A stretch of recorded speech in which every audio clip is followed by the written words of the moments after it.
let's kind of go over some of the stuff that's been happening. The first video that we have is Wilmer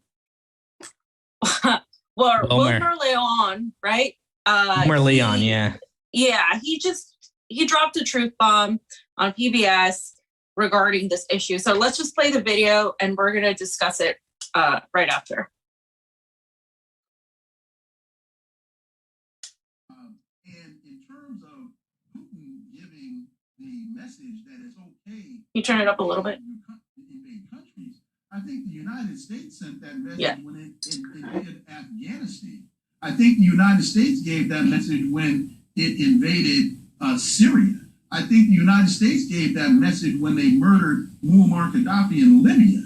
And we, of course, can't forget what we did to Saddam Hussein in Iraq. So, and by the way, Putin isn't trying to take over Ukraine. If he wanted to do that, it would have been done 3 or 4 days ago. So what is he trying to do? He's not trying to take over Ukraine. He's trying to demilitarize and denazify the country. And in the process is invading and destroying civilian locations, and civilians are dying along the way, being killed along the way.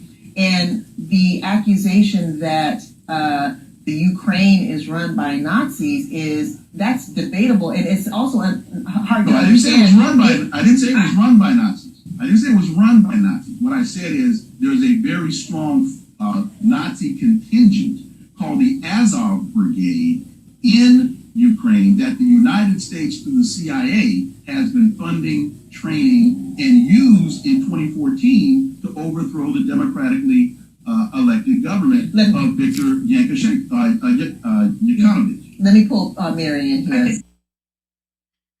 So, Alex, the fact that he got away with saying this is amazing. It's amazing when you hear this happen in mainstream media and in government, public broadcasting type of media. But also, he said a very important thing. This is what I keep getting from the Ukrainian flag bearing side of the public, is that he is trying to take over Ukraine, which is completely false and completely negates the fact that Russia could have absolutely taken over Ukraine in a very short amount of time if they wanted to. That this is not about that. I just wanted to hear your thoughts on what he said.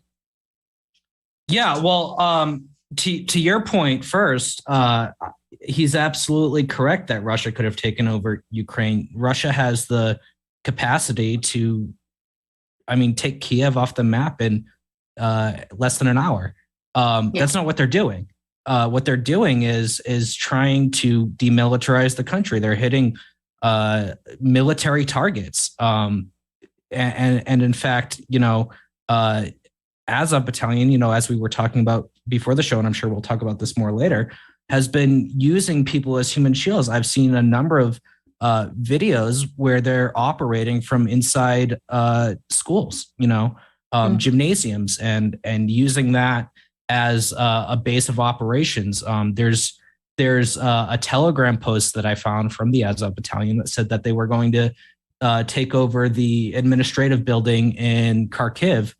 And the next day, after they posted that, the next day footage shows it being struck by Russia.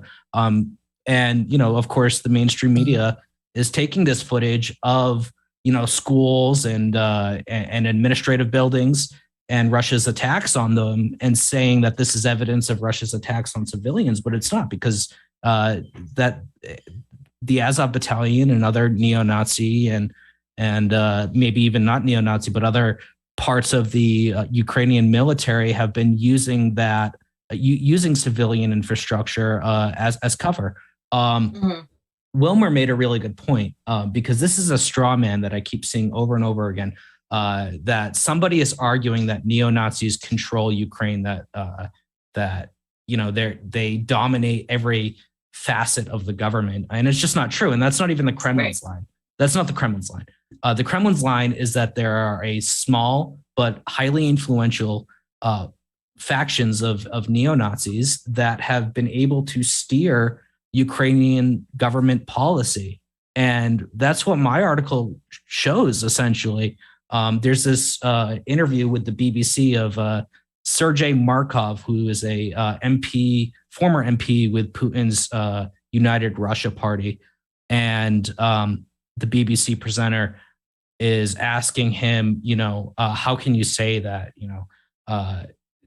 Putin wants to, the goal is to denazify the country when the president's Jewish. How can you say that neo-Nazis control Ukraine? And he says, no, it's not that they control it. It's that the Ukrainian government uses these neo-Nazi forces to enact terror on those that they disagree with. And so right after he says that neo-Nazis don't control the government, the host says, but I'm asking you again for evidence that they control the government. And it's like the dude just said the opposite of that. He's just totally not listening. And it's interesting to go back to previous BBC reporting where they, make the same points that this former United Russia MP is making. Yeah, and exactly. And I think, and that's just one narrative, right? We're getting several parts of this whole, Putin is the new Hitler, sort of a big narrative. We're getting several parts like, okay, now we want the public to advocate for a no-fly zone. But a no-fly zone, essentially, it just means that they're free to shoot down Russian aircrafts, which would inevitably lead to war, right? Where it would inevitably lead to some very big conflict that would just probably, most likely lead to a World War III type of scenario. And this is something that nobody wants. And this is something that we shouldn't even think about advocating for. But this is what the Western media is now pushing people to advocate for. And people are regurgitating it without even understanding what it means and the consequences of it. In fact, in Chicago, they had a parade, a whole gigantic protest where people were advocating for a no-fly zone. And I can guarantee you most of these people don't know. And you can play it, Oz. You can play the video. I guess you can keep talking, but you can just play it. But well, I think that the biggest victims of a no-fly zone, if that were to be implemented, would be Ukrainian civilians. So it's so counterproductive. Yeah, and no, and you can go on. I just want, and just adding to your point, it's counterproductive. But here's the thing: in general, the victims of everything right now, the victims of the Russian sanctions aren't the oligarchs, right? The Russian oligarchs, they're the Russian people. But also Europe and Germany in particular are going to be losing a ton of money when it comes to the money they're going to be spending for gas prices. They're seeing their prices skyrocket. We're seeing our oil and gas prices skyrocket here. The American people are. And so Russia has a whole new market that nobody in Western media talks about with China and with Africa and with the East in general. So it's like that part of the world doesn't exist to the West. And Europe's really going to feel the pain of this too, because who makes everything? It's China. Well, air cargo from China has the price of it has increased 80%. 80%. So, things are almost twice as expensive, are going to be almost as twice as expensive for Europe, for cargo from China to Europe. So they're really going to be feeling the pain. The whole economic warfare, I think, is going to blow back in a serious way. Not just in the fact of causing oil prices and goods that are shipped from China to increase, but in Russia itself, where all these companies are leaving the Russian market, that void is going to be filled by Russian and Chinese companies, which will strengthen their alliance and strengthen their national interest just strategically by having native companies providing all these services that were once filled by Western companies. So the economic warfare in particular, I think, is going to cause not just a stronger Russia in the long term, maybe not in the short term, but in the long term, but also a weaker Europe with people just pissed off that that NATO and the EU have gone on with this policy of confrontation with Russia and damaged their own economies so drastically. Yeah, and I mean, we just have more pictures of these people at protests. You know, it's really interesting to me how, and I mean, I know you can speak to this.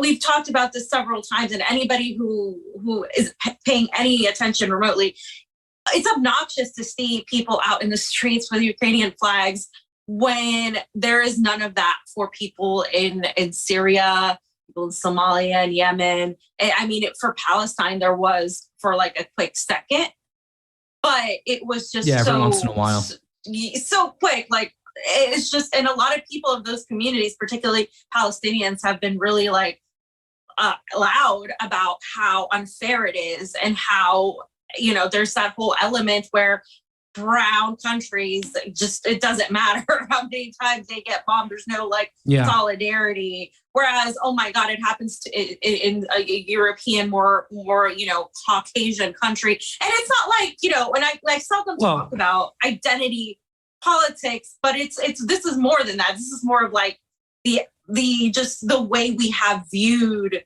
these people in the global South and in West Asia for so long versus the other. But the other factor is, of course, the racial element too with Ukraine, as we've seen. The African people get treated completely different when they're trying to escape the region. I think that there's definitely something to that analysis. To play devil's advocate a little bit, I think that this confrontation since February 24th marks the pinnacle so far of great power competition between the United States and Russia. So I think that it is very important. And you know, I live in Mexico, and even people here are like freaked the fuck out about what's going on in Europe. So, you know, there's this idea that World War III could break out at any minute, which, you know, to be honest, I'm not really, I don't think that's the case, really. I agree. I think that the United States knows that that's not good. That's not the road to go down. As reckless as these people can be, they know that the United States will not fare well in that scenario. I do want to say about Zelensky, because what Zelensky is pushing for is World War III in his advocation of a no-fly zone. And what he's doing, in effect, is leading his country of 10 million people into a suicide pact. That's what he's doing. In trying to confront a superpower that has 100 million more citizens than his country, total air superiority, total ground superiority, land superiority, ocean superiority, everything, nuclear weapons. I mean, it's just madness. And it's, you know, he's responsible for the massacre of his own people. And it's the most sick shit I've ever seen. And it makes me so mad to see the mainstream media praise him endlessly, because he's leading his people in a suicide pact. Well, as we just had up on screen, as Max said, he's an actor. Like, it's just not even a joke. Like, he's an actor. And I mean, I think all politicians, at least in the United States, I can speak for that, are actors to some degree. They're narrative managers. But, you know, it's, you're absolutely right. The Ukrainian people are the ones that are suffering. And we're going to continue to show videos of that, because there's a lot of people that are stuck in the middle. You know, when we say, you know, Putin and Russia were provoked, that they, you know, you can talk about what happened and why they did what they did.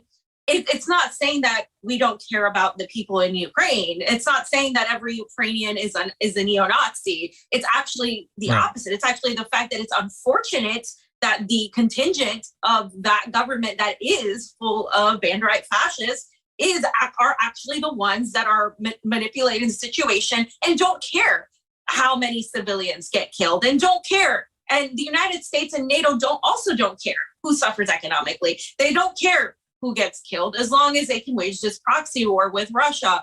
And again, just adding to that element, there's this the video that went viral of a child, a neo-Nazi child soldier, or even just a child that they've weaponized and used with the Azov battalion flag behind him. And, you know, there's this video, and we can just play the video, but it's like, it's things like this that really like just make you go, wow. Before we play the video, I just do want to add really quick that Putin himself has bemoaned that the Ukrainian people have been taken hostage by neo-Nazis. I mean, yeah, that's the rhetoric that's coming from Putin. So to say that, Putin's campaign is genocidal when he's talking about liberating the people from neo-Nazis, it's just absurd. But go ahead.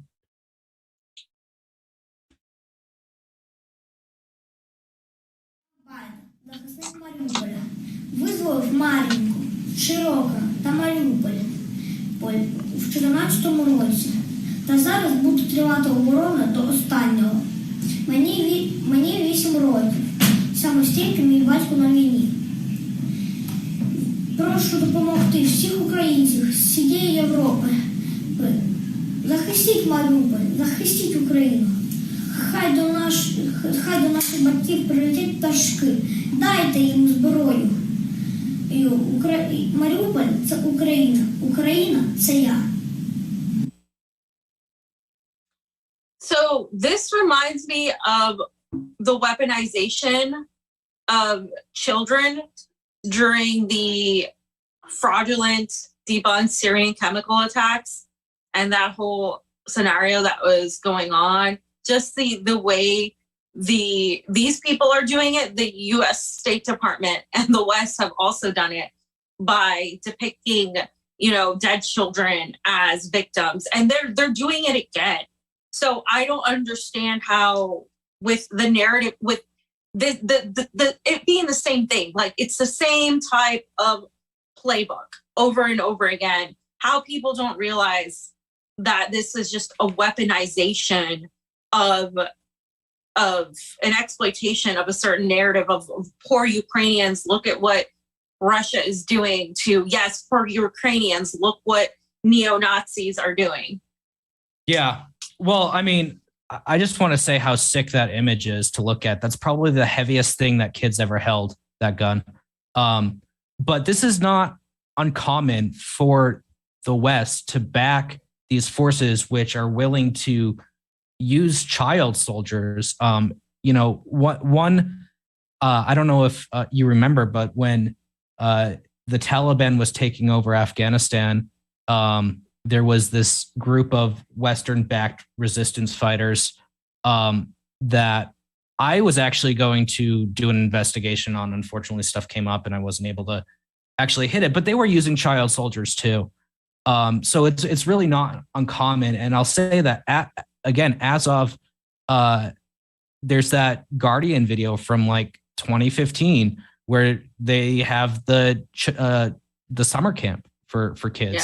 Yeah. And then there's like footage more recently. I don't know if you remember that. I think it was in Mariupol. Correct me if I'm wrong, or I apologize to the audience if I'm wrong. But Azov was training civilians, and there was that viral photo from Richard Engel of, I think, NBC News, where it was like a granny who was holding a machine gun on the ground, or assault rifle. Yeah. That. Turned out that she was being trained by the Azov battalion. At the same time, they were training kids, and there's photos of that too. So it's really sick. I think that children have no place in war. And you certainly don't see Russia doing that kind of thing. Yeah. And that was the Granny Valentina that her face was plastered all over the place. They've weaponized to another woman that was like, happened to be in every single conflict of the last few years that they've used her picture to. Was she like hot? Because that's the thing. That's what really riles up the Western audiences. Not even. She was like an older woman, if I'm not mistaken. But like she had like these piercing blue eyes that just like were looking at the camera, and like boom, there you go. And like the that long photo stare. is plastered. Yeah, it's just plastered everywhere. I mean, they know what they're doing, but it's been done before, which is why it's irritating that people aren't recognizing it. And Dan added a whole other element to this. There is this article, and if you can translate it on Google Translate, I recommend reading it. It's by espectador.com. And it talks about how 50 Colombian ex-soldiers will travel to Ukraine to join their Nazi and jihadist brethren in waging war. This is Dan's tweet that I'm reading. These soldiers are from the military that executed at least 6,402 innocent civilians and falsely called them combatants. So these are Colombian ex-militaries that are flying in there. Colombia is a close partner of the United States, or the United States. The death squad capital of the world. Yeah, but the U.S. exploits them consistently, and so it's become like this relationship that is symbiotic. And it's just crazy to me. Imagine if any other country and any other superpower were pretty much recruiting people from all over the world, an international military of sorts, using neo-Nazis, funding neo-Nazis, and adding to that with these ex-military crazies from Colombia. Imagine if any other country were doing that to us. Like, it is insane to me that this is happening and everybody's just like, Ukraine, free Ukraine. Yeah, and they're doing this openly. The Ukrainian government has set up a website dedicated to the recruitment of foreign fighters. Hopefully I'll be able to talk more about that in the future. I want to gloss over that for now. But this is the most open version of that I've seen. I mean, like, look, rat lines are not new. There was a big thing in Syria. I don't call Syria a civil war. People like to say the Syrian civil war. I don't call it that. I call it the foreign proxy war, because a large percentage of the fighters were not from Syria. They were just trying to engage in this kind of ultra-violent jihadism, a holy war. And you can see the parallels, because I have in my report, I have Yevhen Kadas, the leader of the C-14 neo-Nazi gang. It's an offshoot of the Svoboda Party, which has carried out pogroms. And I'm sure we'll talk more about this later. But he calls it a holy war himself. And in another video, he says, we started a war that we haven't seen in 60 years. Of course, that war that took place 60 years ago was World War II, when Russian forces beat back Nazism. They destroyed Nazism. And so he's bragging from the other side, saying that they restarted that war, of course, on the side of Nazism. Right. And so now what this isn't a surprise, but NATO and the US are obviously the ones waging this war, and the US has given the green light to NATO countries if they choose to provide these fighter jets to Ukraine. And this is one day after Zelensky asked members of Congress to provide them this during a Zoom call. This is what was his little Zoom call that he had that everybody probably has seen by now. I don't know, but like, it's again, we're talking about an international army of recruitment by the West and NATO, and then the slightest bit of pushback from Russia is vilified to this degree. So let's just watch this Secretary Blinken talking about this on Face the Nation. Vladimir Putin has said that sanctions amount to a declaration of war. They are impacting his economy, but they're not stopping his military. When will sanctions stop the fight? Margaret, the impact of the sanctions is already devastating, which is presumably why he said what he said. But at the same time, we continue to see President Putin doubling down and digging in on this aggression against Ukraine. That's continuing. I think we have to be prepared, unfortunately, tragically, for this to go on for some time. NATO has said none of its 30 members are willing to set up a no-fly zone. President Biden has been very clear he has no interest in that or combat troops. But what more can the United States do here? If, for instance, the Polish government, a NATO member, wants to send fighter jets, does that get a green light from the U.S., or are you afraid that that will escalate tension? No, that gets a green light. In fact, we're talking with our Polish friends right now about what we might be able to do to backfill their needs if, in fact, they choose to provide these fighter jets to the Ukrainians. What can we do? How can we help to make sure that they get something to backfill the planes that they're handing over to the Ukrainians? we're in very active discussions with them about that. Look, I've been in Europe for the last couple of days, working closely, as always, with our allies and partners at NATO, the European Union, the G7 countries, and all of us together are continuing to take steps to increase the pressure on Russia through additional sanctions, all of which are very actively under discussion and will be implemented in the coming days, as well as taking further steps to give the Ukrainians what they need to defend themselves against the Russian aggression. Right. So I want to bring up this point where the United States via Lincoln are acting like this is they're just standing by and like, well, we'll help them if they ask. If Poland asks, well, we'll do whatever we can to facilitate. We're just here. We're standing back. They're like acting like they're not the ones waging this because this isn't about Ukraine, and I've said this many times. This isn't about Ukraine's independence. This isn't about any of that. This is about the United States and NATO waging a proxy war with Russia via Ukraine and using Ukraine as the excuse of independence. Yeah, I mean, I think Hillary Clinton said it best, right? She had that interview couple days ago on, I forget which outlet it was with, but she said that Afghanistan was the model for fighting Russia. So what they're trying to do is they're trying to initiate a long war, a dirty war, with Operation Cyclone as the model. Now, if you don't mind, I'd like to talk a little bit about Operation Cyclone. This was the CIA program led by Brzezinski, started under Jimmy Carter, continued under Reagan and subsequent presidents. I'm sorry, maybe I'm getting that wrong. It started under Jimmy Carter, continued and ramped up under other presidents. And what they did was they armed and trained the Afghan Mujahideen, starting in Pakistan, but also in Afghanistan. This included Osama bin Laden, who was a CIA asset at the time. It included what would eventually turn into Al-Qaeda and the Taliban.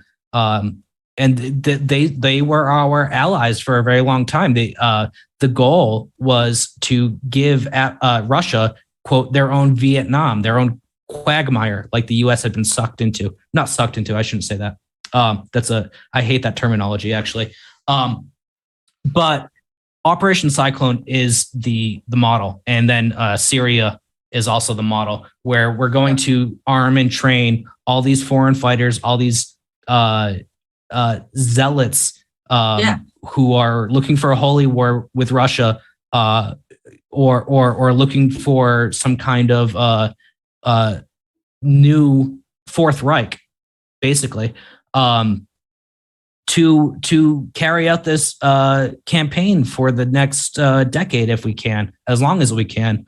And they're going to be doing all kinds of nasty stuff. I mean, we think right now that this kid holding that assault rifle is disgusting. Just wait to see what's to come. Because eventually it's going to be a situation where Zelensky has no say. I mean, I already showed in my article that his agenda was subverted by these neo-Nazis, but it's going to be even more blatant in the future if the US gets its way, where Zelensky is just kind of like a figurehead sitting in some other European country, and Nazis are going to dominate the Ukrainian side of the country, and engage in this protracted warfare that's going to be devastating, not just for Ukraine, but for the people of Russia and average people in Europe. Yeah, I mean, absolutely. The United States and the West, at any given moment, have continuously supported, created, and funded radicals of every aspect in order to get what they want. And this is nothing new here. Exactly what we're seeing.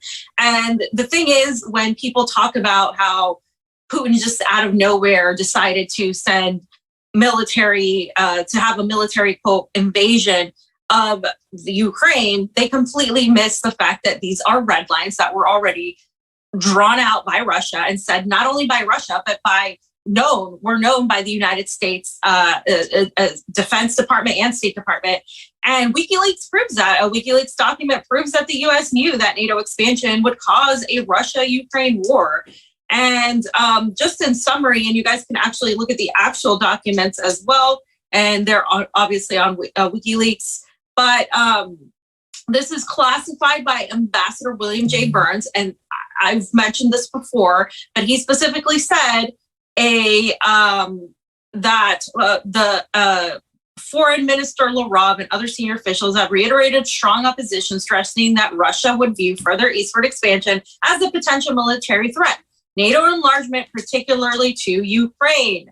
And basically they said in Ukraine, there's this fear that the issue could potentially split the country in two, which is exactly what's happening, leading to violence or even some claim civil war, which would force Russia to decide whether to intervene. Additionally, the GOR and experts continue to claim that Ukrainian NATO membership would have a major impact on Russia's defense industry, Russian-Ukrainian family connections, and bilateral relations generally in Georgia. The GOR fears continued instability and provocative acts in the separatist regions. And again, like this has been known before. And he said this in 2008 is William Burns. He specifically talked about it. So the idea that this is some sort of new thing that we didn't know is completely false. I mean, at the very least, people need to acknowledge that, because nothing from 2014 and the Maidan coup and anything that happened before is getting acknowledged in the mainstream. It's only like, oh, this is just Putin's war, and this just started a few weeks ago, and he's just the aggressor, and there was no provocation needed. So it's good to continuously point out the fact that this is nothing new, that these were red lines that Russia drew. The Minsk Accords were completely violated, that the 1979 borders were never of the border limits of the NATO expansion were never respected. There was never any sort of actual attempt by the West to respect this. So this is no wonder why we're here. Yeah, and I'll add that the attempt by the people of Ukraine to de-escalate and to have peace was thwarted. This is in the words of Azov Battalion itself. It was thwarted. There was, and I talk about this in my article, the policy that Zelensky was elected on was to have peace with Russia. And as soon as he got in, this is called the Steinmeier formula. And basically it would have allowed for the Donbass region to have independent elections. This was not what the militant groups wanted. And in fact, they state this, they state that they destroyed it. And I kind of show that in my article, how they did that. But this, again, the war is not desired by the people of Ukraine. They elected Zelensky on this platform of peace. It's just that Zelensky was powerless to rein in these neo-Nazis, and they wound up getting their way. And they're saying right now that they got their way. They want the war. It's tragic. It really is. It is, and Zelensky is a puppet, and we're going to talk more about that. Like, he's pretty much powerless, a prisoner of his own accord. And what's happening now, this is the tragedy of it all. This is what really irritates me. MasterCard and Visa have suspended their operations in Russia, and basically they're severing cardholders there from transactions outside the country in response to the invasion of Ukraine. The suspensions announced Saturday evening will prevent MasterCard and Visa cards issued by Russian banks from working in other countries and block people with cards issued elsewhere from purchasing goods and services from companies in Russia. But other transactions may still go through.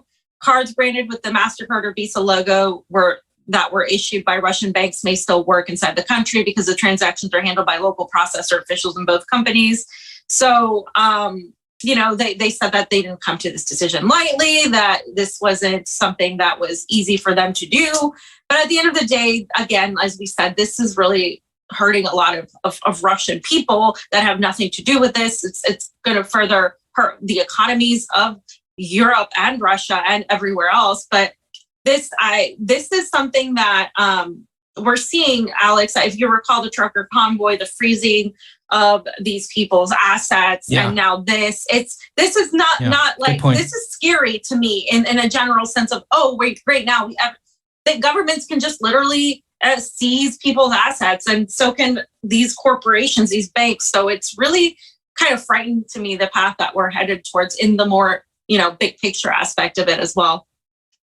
Well, after the Soviet Union fell apart, the West, led by economists from Harvard, restructured the Russian economy, and through their austerity measures, their neoliberalism that they implemented in Russia, the privatization of national resources, etc., Russians really suffered. This is one of the darkest times in Russian history, in modern Russian history, and there was starvation. I'd like to be able to share figures at this moment. I don't have them offhand, but a lot of people died from just like the sheer poverty that was a policy of the United States, and that wasn't forgotten so easily. It came to a point where Russians kind of eased up on their anger, but right now what they're doing, in my view, and I'm not a Russia expert, but in my view, serves as a reminder to the Russian people of the pain that the West has brought to them, to their civilians. So, I mean, I really think that if we thought that the Russians didn't like us before, they're really not going to like us going forward. I don't think that this is going to be forgotten. I think that the economic decoupling actually, again, as I said earlier, serves Russian interest in the long term. They're going to create this banking infrastructure, this tech infrastructure that they're being deprived of now, and that's going to serve their national interest going forward.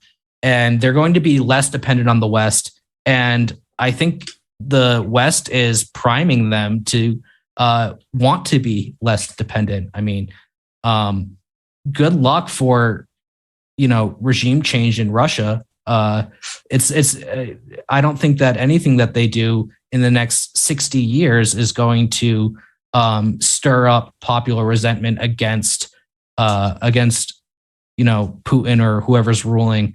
It's going to they're just going to hate the West, and that's the reality. I mean, it's a really bad thing for empire. I think they're kind of writing their own death sentence.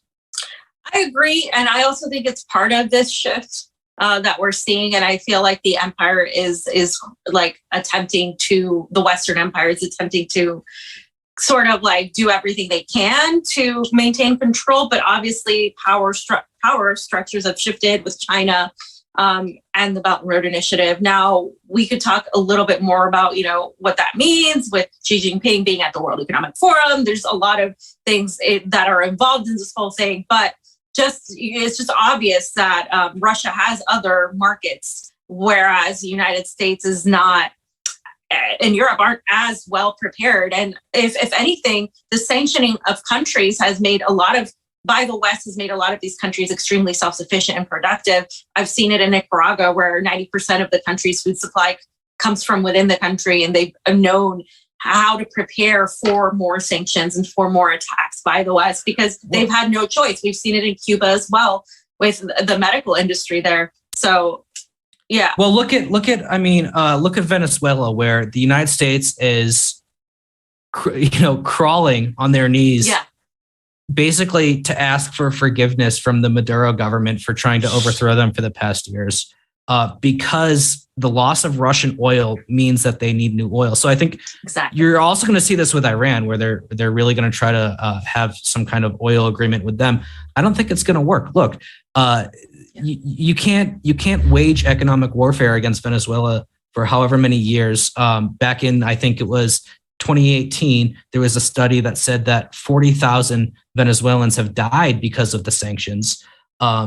At the same time, when I went to Venezuela, I went to a government sponsored through the CLAP program bakery, right?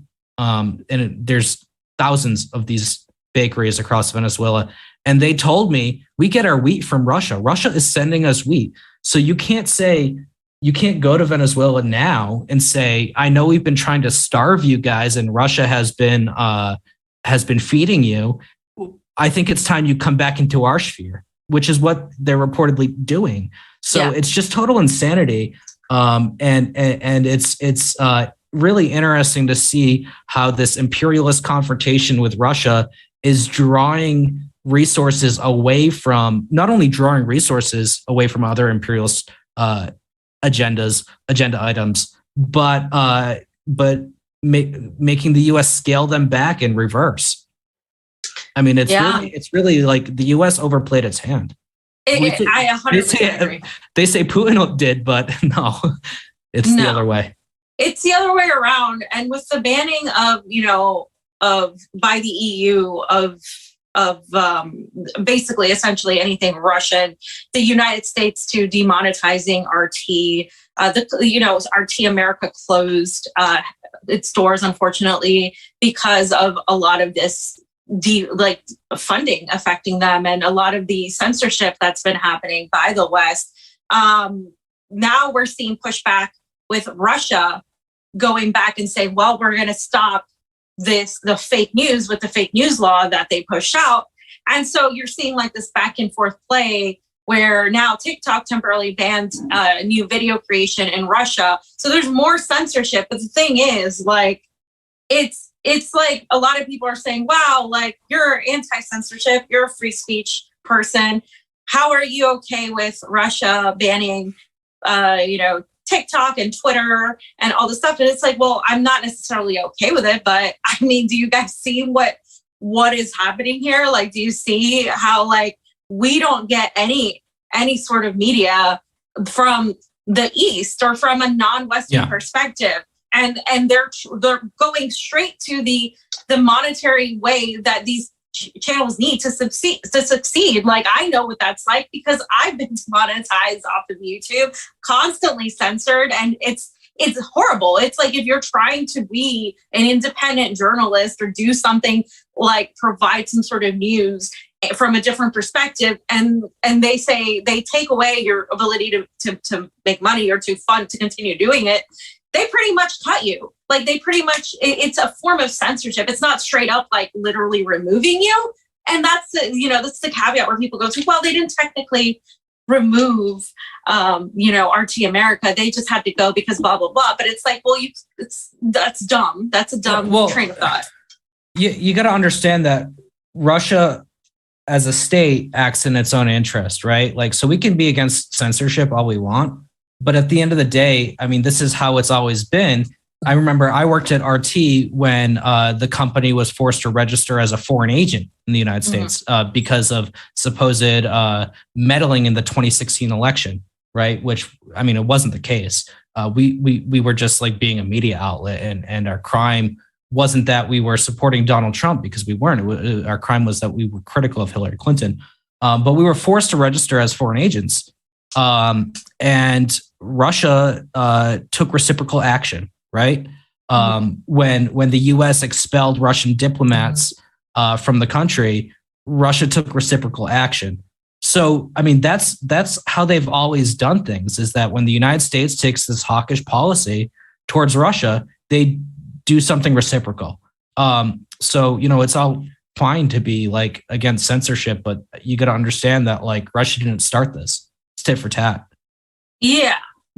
And also just the equivalency of saying, Russian imperialism versus Western imperialism. Like, also CNN is fake news. So RT's not. I mean, it's CNN, like, Fox, MSNBC. I mean, I don't like censorship, but I'm going to take a harsher stance against like real news being censored than fake news. Fake news. You sound like Trump. Jeez.